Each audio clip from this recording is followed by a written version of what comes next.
Pa Srbija jeste zemlja nauke i zemlja inovacija. Expo 2027. je prilika da Srbija pokaže svoje tradicionalno gostoprimstvo. Da budemo dobri domaćini, a kad ste dobri domaćini, vi se potrudite da uradite najbolje do vas. Mi imamo izvrsne institute. Institut Biosens, na primjer, u Novom Sadu je jedini evropski centar izvrsnosti van teritorije Europske unije.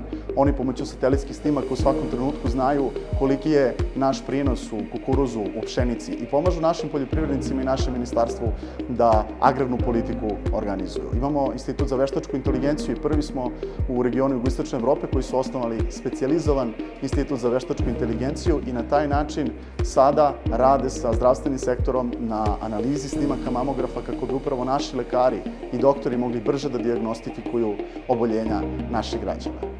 Zato Expo 2027. služi nama da pokažemo celom svetu kuda smo se usmerili, šta želimo da ostvarimo, šta želimo u biologiji, u biotehnologiji, posebno sa Bio4 kampusom koji organizuje i upravo objedinjuje 7 fakulteta, 9 instituta koji se bave biologijom i IT-em. To je najveća pojedinačna investicija u nauku u posljednjih 75 godina. To je jedinstveno mesto u svetu takvog tipa i to je ono što ćemo moći 2027. da pokažemo celom svetu.